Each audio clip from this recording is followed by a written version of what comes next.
Eu estava dirigindo minha caminhonete de volta para a casa do apartamento da minha namorada. Havia uma tempestade bem grande naquela noite, mas achei que, como morava a apenas 10 minutos de distância, estaria bem.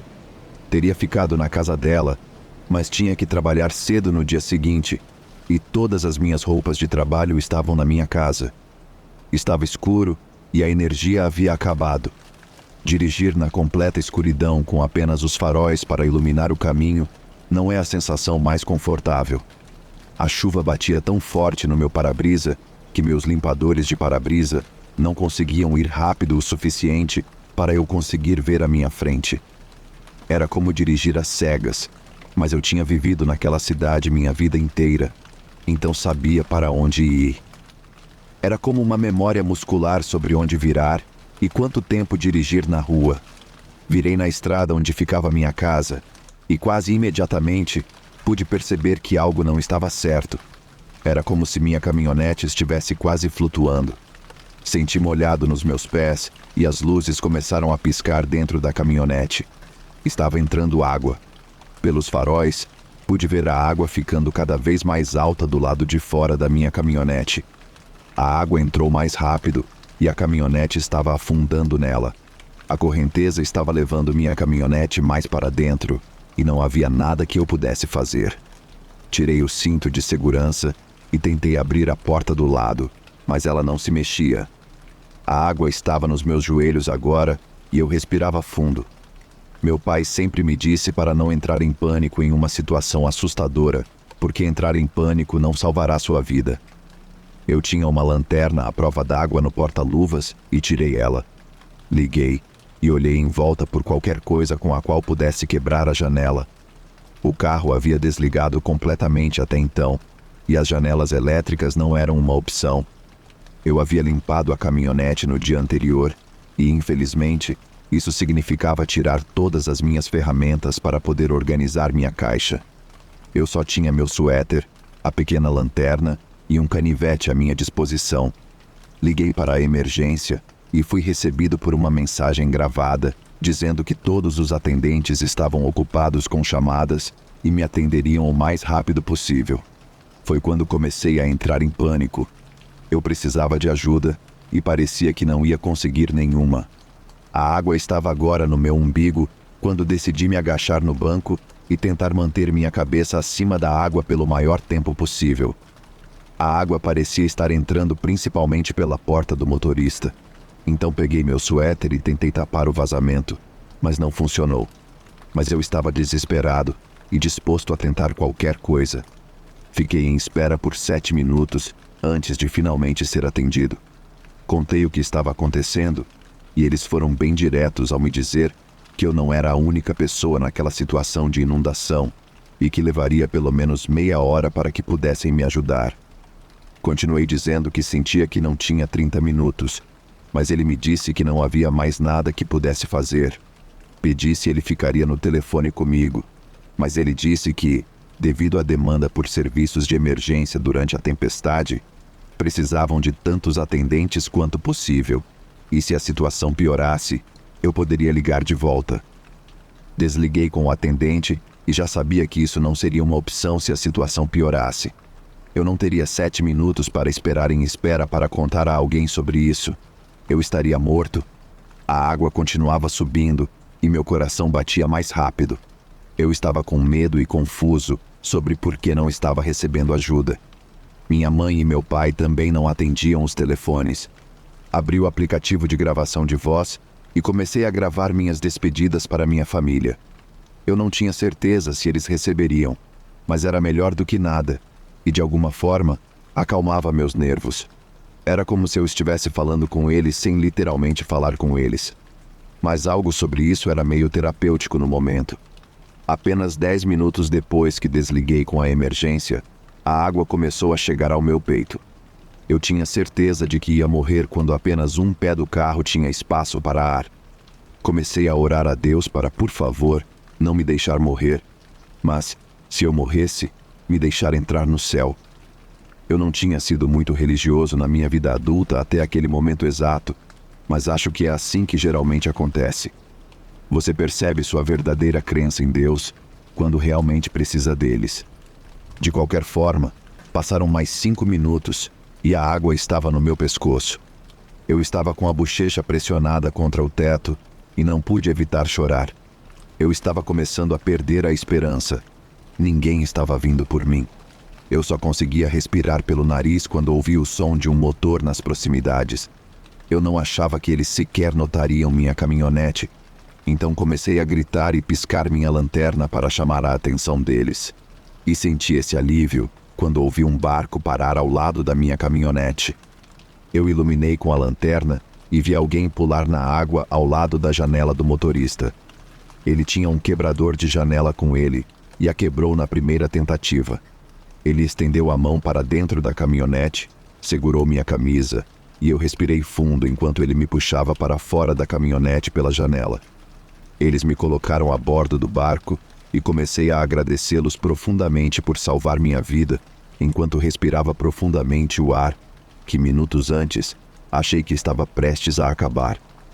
Eles me envolveram em um cobertor de emergência e partimos.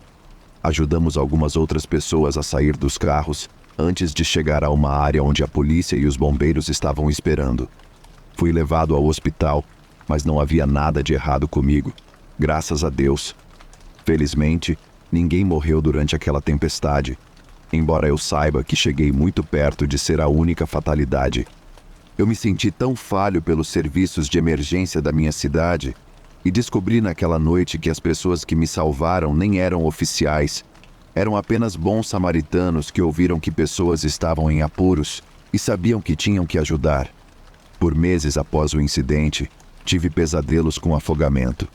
Mesmo agora, fico com medo de dirigir durante uma tempestade ou até mesmo sair de barco. Águas profundas me aterrorizam. Fui à terapia algumas vezes, mas nunca pareceu ajudar, então parei. Só espero que haja um dia, espero que em breve, onde eu possa superar totalmente o que aconteceu e não deixar isso me assombrar como faz agora. Estou feliz por ter sobrevivido e estou feliz que as pessoas da minha comunidade se manifestaram quando as forças da lei não o fizeram. Eu nunca deveria ter sido deixado lá para morrer, e foi exatamente isso que acabaram fazendo. Só espero que ninguém mais fique preso na mesma posição, e se ficar, espero que alguém os ajude a tempo e que a vida seja poupada, como a minha foi naquela noite.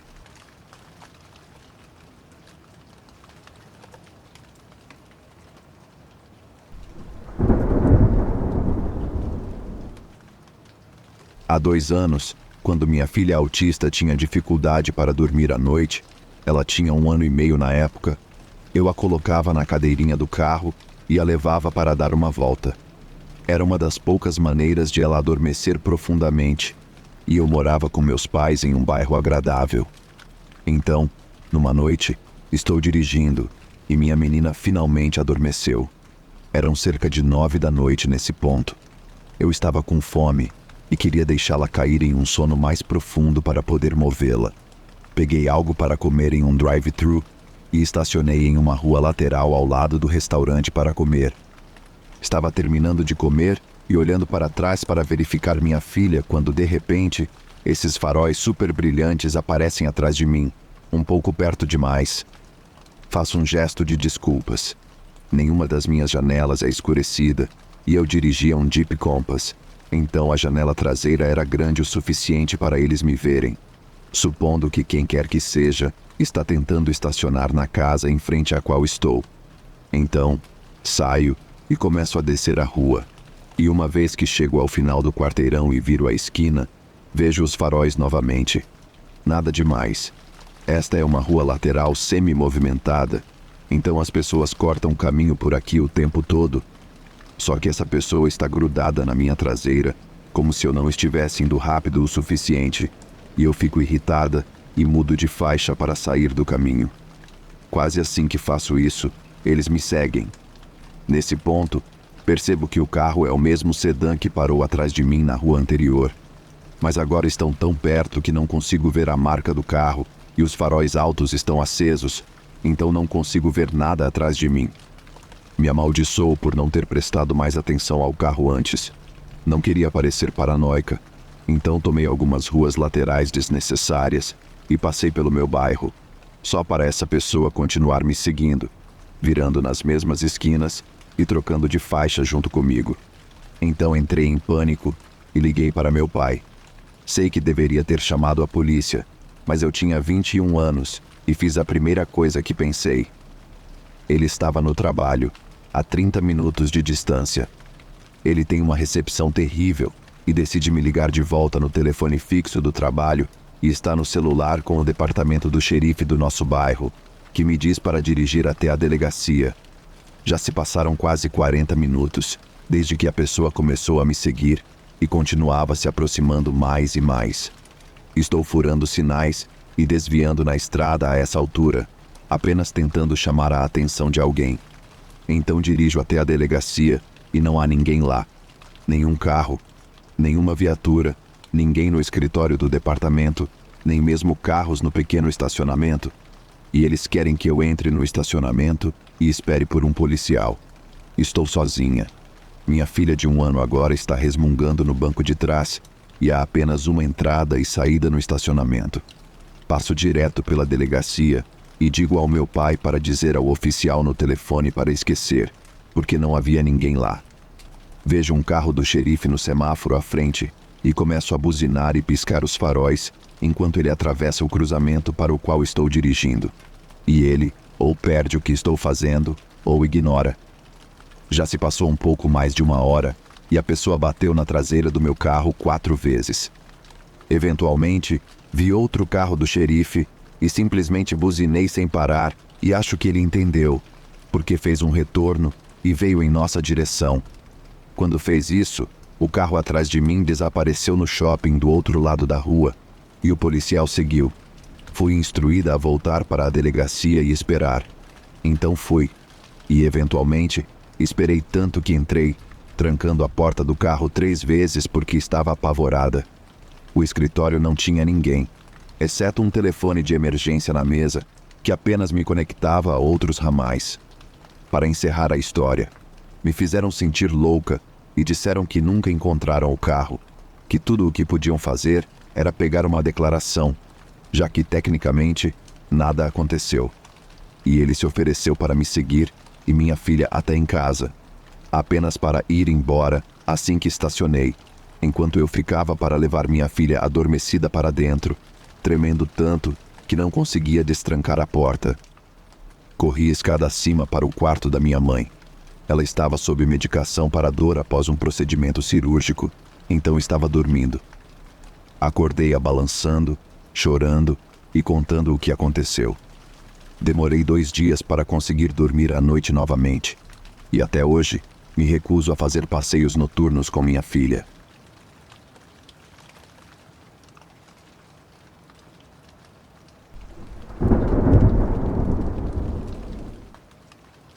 Eu tinha 16 anos e acabara de tirar minha licença. Pense em um típico garoto adolescente, egoísta e idiota. Sim, esse era eu. Era sexta-feira à noite e eu estava implorando para minha mãe me deixar levar o carro para encontrar meus amigos. Ela estava inflexível que isso não ia acontecer. Ela continuava dizendo que eu provavelmente ia beber e não queria que eu fosse um idiota e dirigisse bêbado. Eu continuava dizendo a ela que não ia fazer isso, mas ela estava firme na decisão dela. Eu disse que a odiava e fui para o meu quarto, determinado a sair escondido mais tarde e pegar o carro. Por volta das 11, minha mãe estava dormindo e eu não precisava me preocupar com meu pai me ouvindo, porque ele estava fora da cidade. Abri minha janela e pulei para o gramado da frente. Já tinha pego as chaves mais cedo naquela noite, então, o mais rápido e silenciosamente que pude, entrei no carro e saí. Minha mãe me forçou a instalar um rastreador no meu telefone, então desliguei para evitar que ela soubesse onde eu estava se percebesse que eu tinha saído. Ela era o tipo de mãe que chamaria a polícia se eu não estivesse em casa na hora em que deveria estar. Mandei uma mensagem para meus amigos perguntando onde estavam. E claro, eles tinham ido para Los Angeles. Eu estava a mais de 1 hora de distância de onde eles estavam. E detesto admitir, mas ainda assim, decidi ir. Estava na estrada por um tempo por causa do trânsito e decidi pegar algumas ruas secundárias na esperança de ser mais rápido. Não era realmente, mas isso é apenas a alegria de viver no sul da Califórnia. Trânsito em todos os lugares, o tempo todo. Eventualmente me perdi e não queria ligar o telefone para olhar o mapa, então tentei encontrar uma rodovia para, com sorte, encontrar o caminho de volta para casa. O tempo estava passando muito rápido e quanto mais tarde ficava, mais perdido eu me sentia. Não é fácil para mim admitir, mas eu estava com medo e, honestamente, queria minha mãe.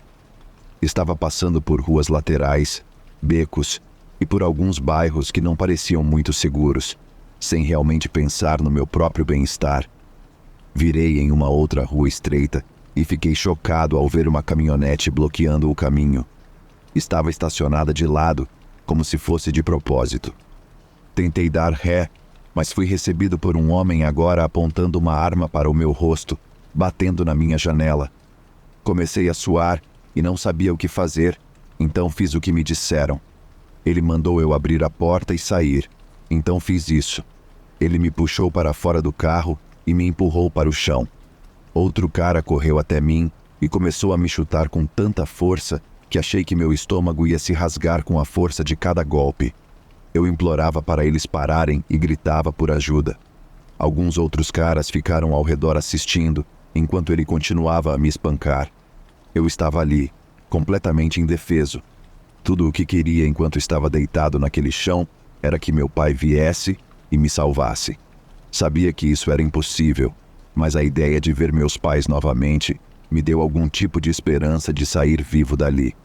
Percebi que o fim da surra não viria rapidamente, então me enrolei como uma bola e levantei os braços para proteger minha cabeça e meu rosto. Fazer isso deve ter dado a ideia de começar a pisar no meu rosto, porque no segundo em que levantei os braços, o pé dele veio direto na minha mandíbula. A dor que estava sentindo era mínima no momento, algo que percebi mais tarde ser por causa da adrenalina no meu corpo. Depois do que pareceu uma eternidade, finalmente pararam. Acho que eles pensaram que eu tinha desmaiado, mas não desmaiei. Estava apenas incapaz de mover qualquer parte do meu corpo. Vi flashes de luz através das minhas pálpebras e percebi que estavam tirando fotos de mim, como se estivessem orgulhosos do que fizeram. Eles riram enquanto vasculhavam meus bolsos. Levaram minhas chaves, carteira e telefone.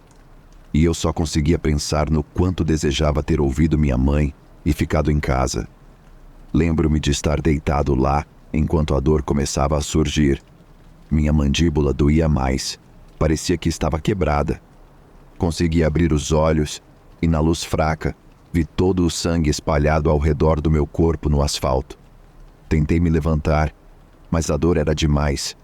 Senti lágrimas escorrendo pelo meu rosto quando comecei a perceber que havia uma grande possibilidade de eu morrer ali, sozinho, em uma rua aleatória, sabendo que a última coisa que eu disse à minha mãe foi que a odiava. Eu não a odiava. Queria vê-la mais do que qualquer coisa. Gostaria que ela estivesse lá comigo, me ajudando e dizendo que tudo ficaria bem. Devo ter desmaiado porque a próxima coisa que me lembro é dos paramédicos me acordando e perguntando meu nome e o que tinha acontecido. Eu ainda estava deitado no meio da rua, enquanto eles começaram a me colocar em uma maca e a ambulância esperava para me levar ao hospital mais próximo. Mal conseguia falar, mas consegui dizer meu nome antes de desmaiar novamente, eu acho. Acordei no hospital uma semana depois com a mandíbula presa com fios. Aparentemente, ela tinha sido quebrada pela pisada no meu rosto. Minha mãe estava sentada ao lado da minha cama quando acordei, e ela chorou enquanto eu contava a ela e à polícia os detalhes do que tinha acontecido. Eles disseram que provavelmente fazia parte de alguma iniciação de gangue e que eu tive sorte de estar vivo. Os médicos me disseram a mesma coisa enquanto descreviam meus ferimentos. Eu tinha várias costelas quebradas, além de um grande sangramento interno por ter sido chutado no torso tantas vezes. Junto com a mandíbula quebrada, eu tinha um nariz quebrado e outras fraturas faciais extremamente dolorosas. O ferimento mais horrível de todos foi a descoberta de que meus tendões de Aquiles tinham sido cortados. Até hoje, ninguém consegue me dizer por que fizeram isso e por que eu não senti quando aconteceu. Tive que fazer cirurgia em ambos os tornozelos e mesmo agora enfrento a possibilidade de mais cirurgias e fisioterapia antes de sequer pensar em caminhar normalmente novamente. Tive que ficar no hospital por meses antes de ser liberado para casa. Eu me sinto tão estúpido pelo que fiz, mas o que aconteceu comigo foi literalmente o pior cenário do que pode acontecer quando você pega o carro dos seus pais como adolescente. Não estou contando a história para fazer você pensar que é isso que acontece quando você desobedece seus pais. Isso não é comum. Acho que só quero dizer que, às vezes, seus pais realmente sabem o que é melhor, e quando dizem não ou que algo não é uma boa ideia, é realmente porque se importam. Eles sabem mais do que você e não subestime a experiência de vida deles, a sabedoria e o amor incondicional.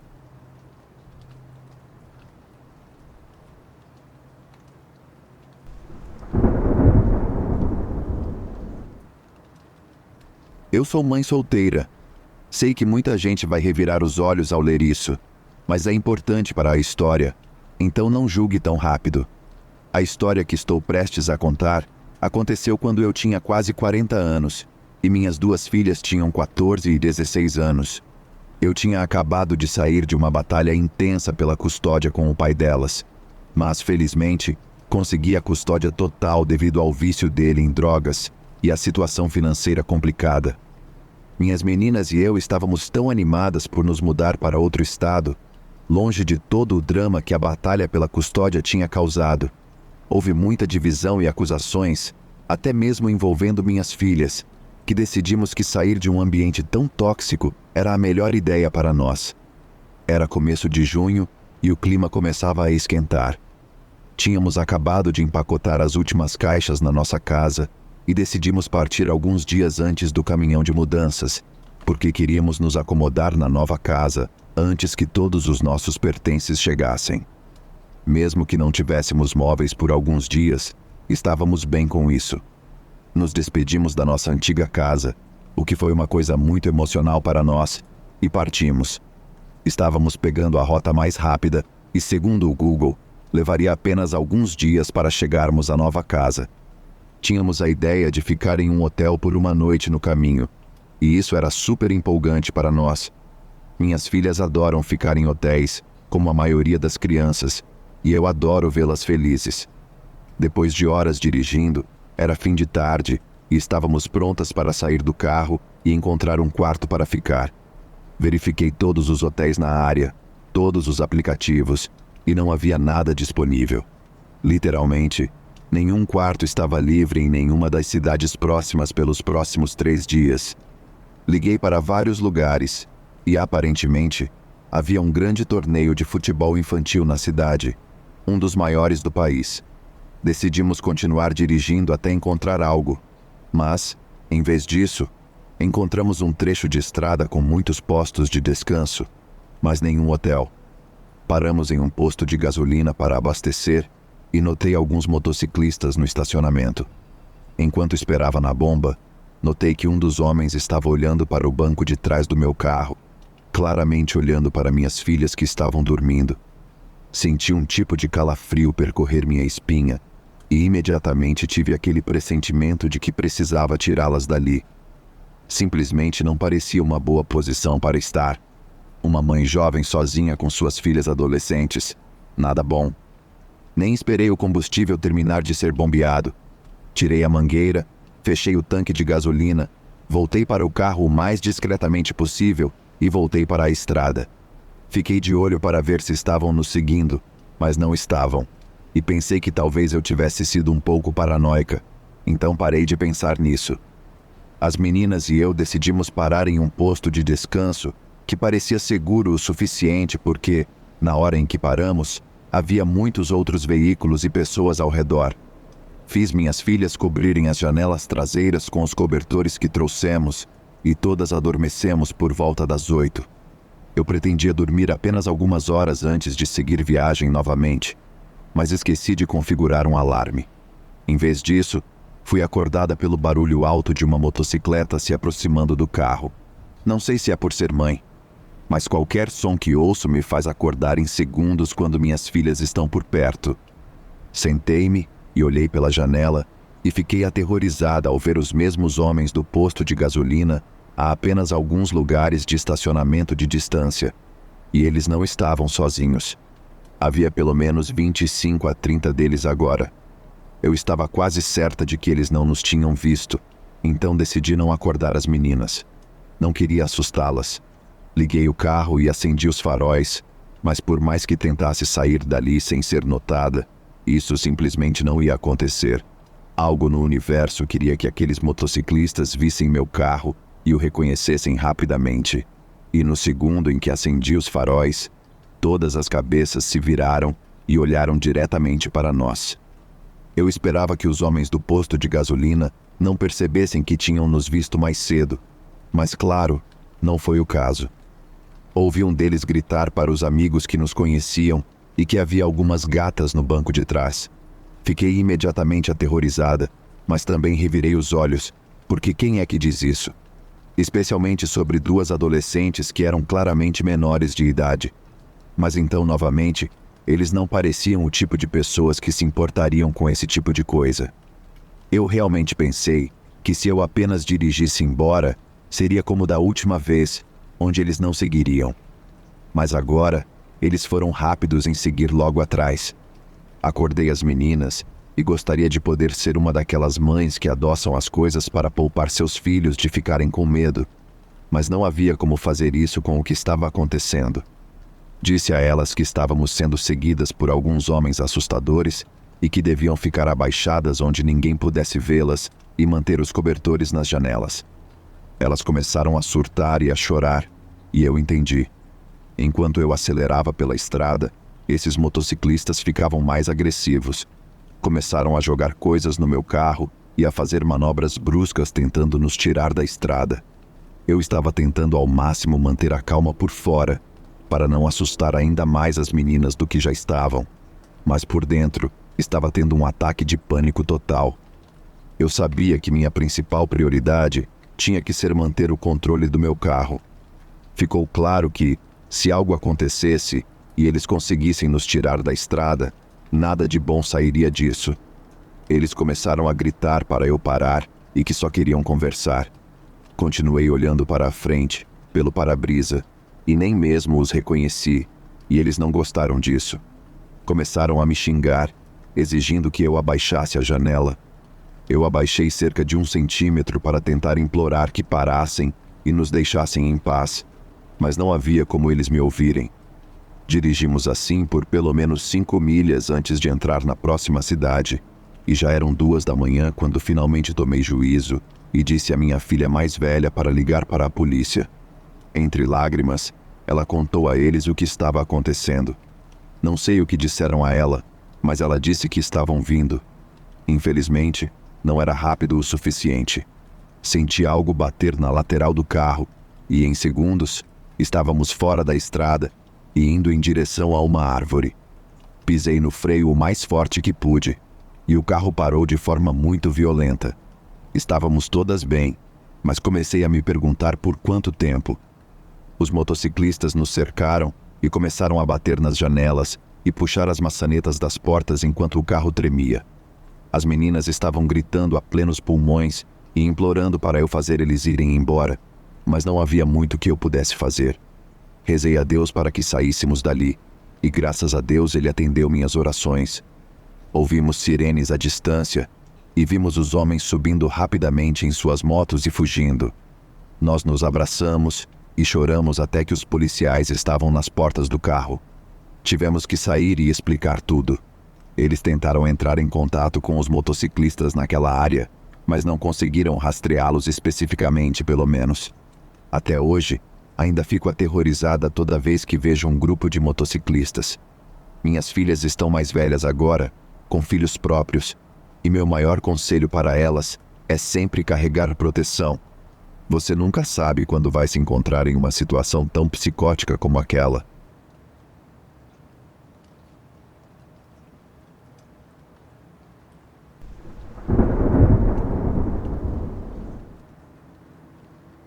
Eu tinha acabado de sair de um turno de quase 24 horas. Trabalho na construção civil e a gestão não tem problema em nos sobrecarregar se houver um prazo e não estivermos perto de concluir o trabalho.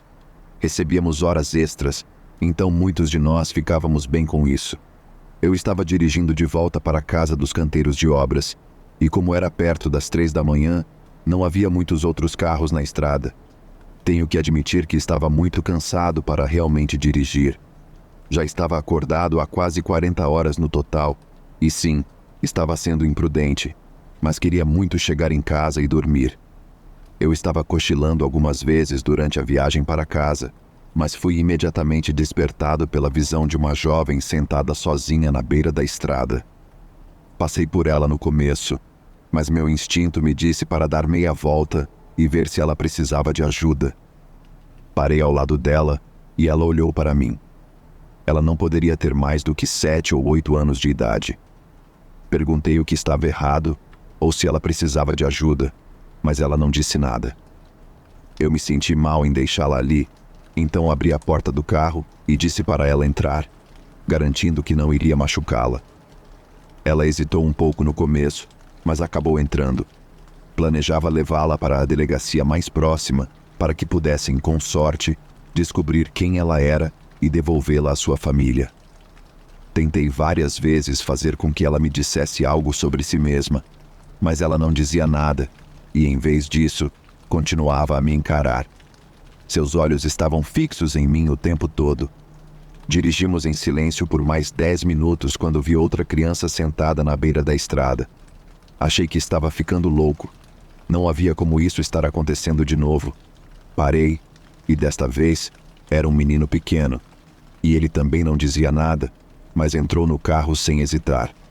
Comecei a fazer a ele as mesmas perguntas que fiz à menina, mas assim como ela, ele não falava e também apenas me encarava.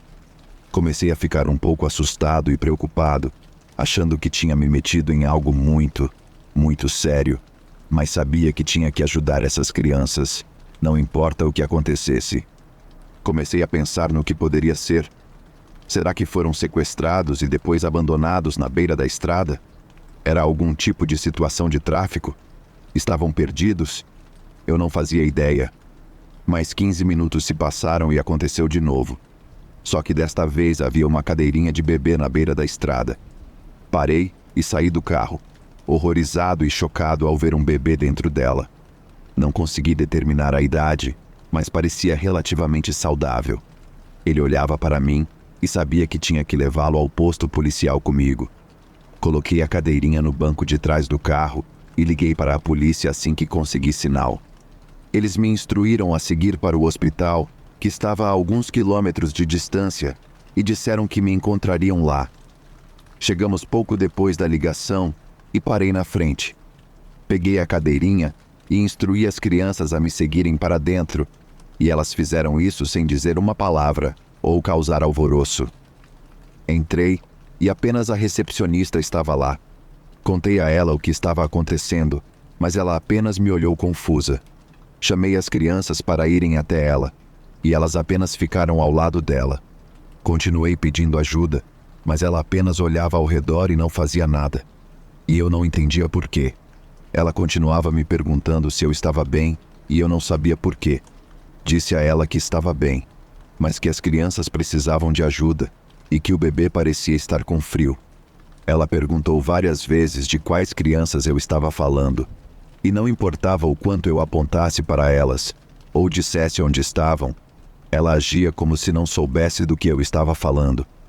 Eu estava ficando frustrado, e a essa altura, não fazia ideia do que fazer. Ela me disse para repetir o que eu tinha dito, e eu apenas contei novamente exatamente o que aconteceu. O tempo todo em que contava a história, ela olhava para onde eu estava apontando, mas algo estava estranho. Era como se ela estivesse olhando através das crianças em vez de para elas. Assim que terminei a história, 2 policiais entraram. Ela me fez contar a história novamente para os policiais, que estavam tão confusos quanto ela. Eles procuraram pelas crianças que estavam bem na frente deles, e então eu estava ficando confuso. Eles me fizeram sentar e me disseram calmamente que não havia crianças comigo e que eu estava carregando uma sacola de ferramentas, não uma cadeirinha de bebê. Olhei para baixo e ainda via a cadeirinha na minha mão e as crianças por perto, implorando para que os ajudassem e os reunissem com suas famílias. Mas eles estavam firmes e muito sérios sobre o que estavam me dizendo. Eles repetiram várias vezes que não havia ninguém lá e que eu estava tendo algum tipo de episódio. Nunca tive problemas de saúde mental e disse isso a eles, mas não importava. Fui internado sob um ciclo de 72 horas, porque achavam que eu poderia ser um possível perigo para mim, ou para os outros, com as alucinações que estava tendo. Eles estavam preocupados principalmente porque eu estava tão certo do que estava dizendo.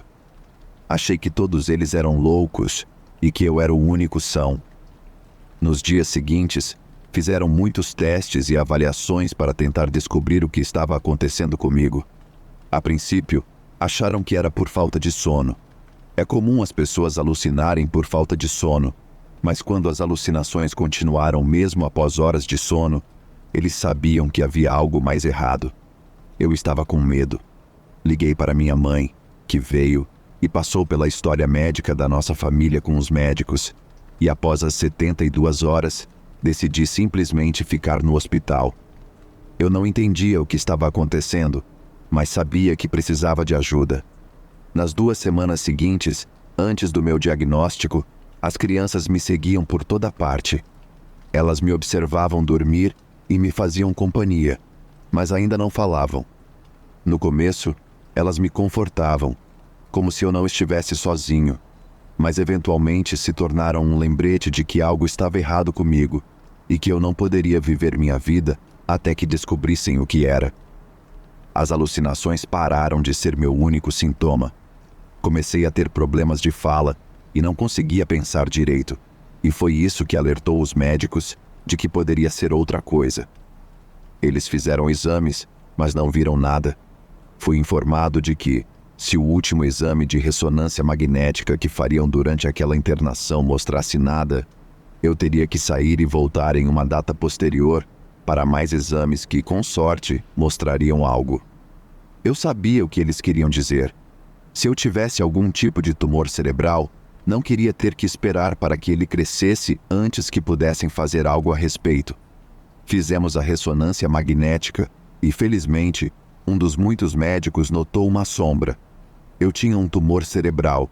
Era pequeno, mas explicava todos os meus sintomas. Determinaram que era um tumor maligno no lobo frontal que estava comprimindo o nervo óptico e, infelizmente, não era algo que pudesse ser operado devido à sua proximidade com o nervo óptico, mas estavam esperançosos de que a quimioterapia e a radioterapia matariam as células cancerosas, já que havia sido detectado tão cedo. Comecei a quimioterapia e a radioterapia, e após algumas semanas, as alucinações ocorreram cada vez menos. Parte de mim sentia falta delas quando não estavam lá, mas a maior parte de mim estava feliz por isso significar que eu estava melhorando. A maioria das pessoas provavelmente não entenderia, mas talvez algumas entendam. Ainda estou em tratamento e meus médicos estão esperançosos de que logo estarei em remissão. Sou grato pelo que aconteceu naquela noite. Se eu não tivesse visto aquelas crianças na estrada, alucinação ou não, nunca teria ido ao hospital e eles nunca teriam descoberto o câncer tão cedo. Ainda não tenho certeza sobre meu prognóstico oficial, mas gosto de pensar que é bom. Tenho que ter esperança, caso contrário, não tenho nada.